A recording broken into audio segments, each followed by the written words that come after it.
Hello, I'm Yariv from Secure from Scratch. Today we will look at a more realistic quiz app than the one in the introductory lecture, a web application. In an internet quiz app, we have an online server. The server will implement most of the logic, or even all of it, developer dependent. On the user side, we need a client. We will use the browser. In the address bar, you will type the address URL you want to access. For example, here, localhost 8080.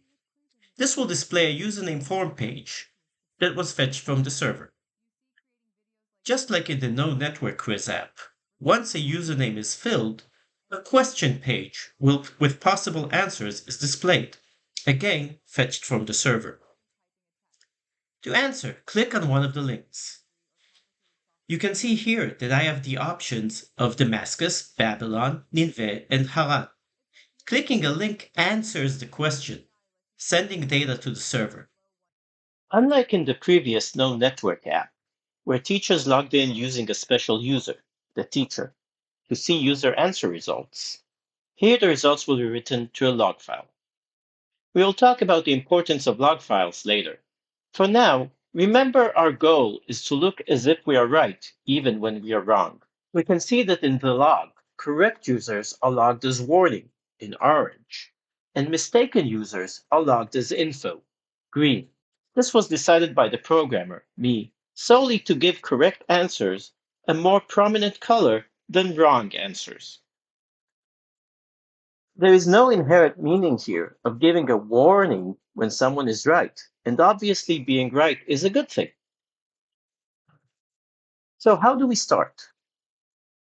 As usual, you can download or pull the code from our GitHub.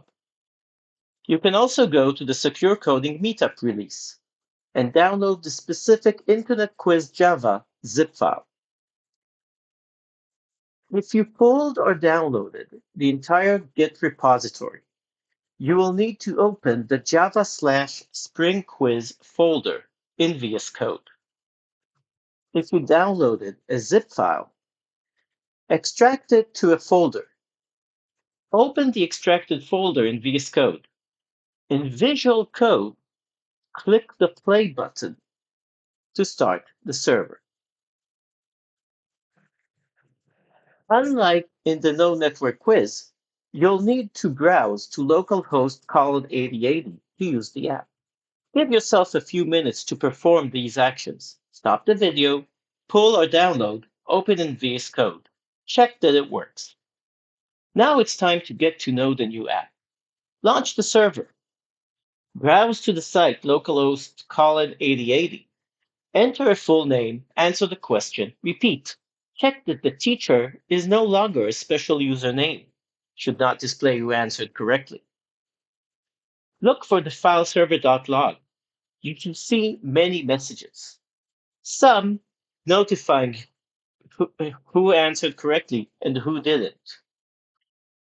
Try to generate multiple different log messages. So stop the video now and explore. So I hope you explored the app and did the exercise. What are the implications? What are the implications of turning our No Network Quiz app to an internet-based app? It becomes much more complicated. This complexity means there are more lines of codes, flows, interactions, etc., increasing the likelihood of mistakes and of introducing software vulnerabilities. When we have complex systems, writing naive code without awareness and stopping to think can easily lead to bad code with many weaknesses. The good news is that we can often use a workaround for dealing with the complexity. Sure, there's always the option to write complex code, but this is hard to do right.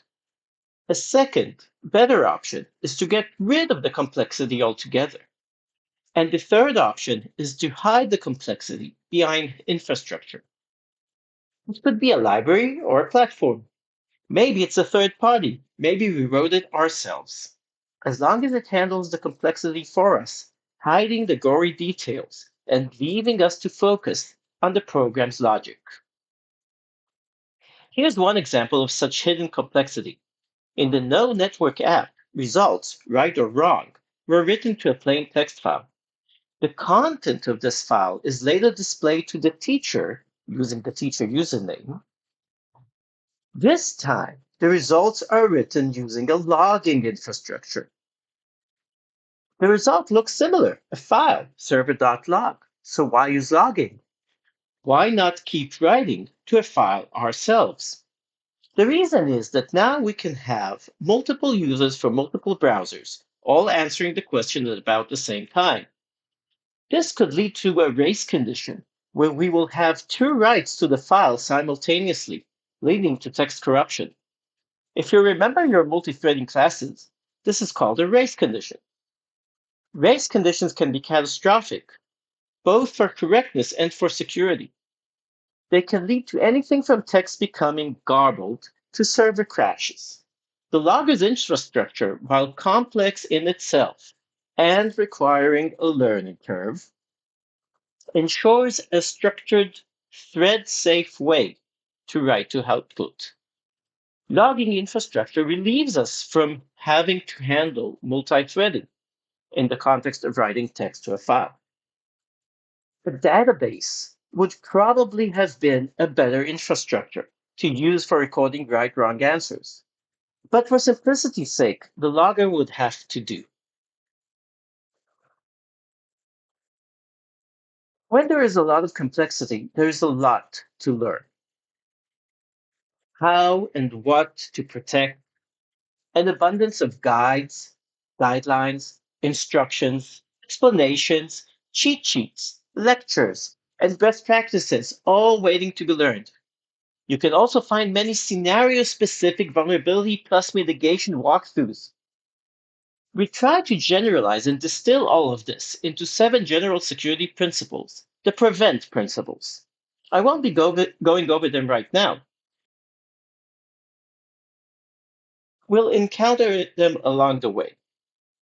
When you hear the mention of PREVENT, just remember that it's only an acronym for general principles.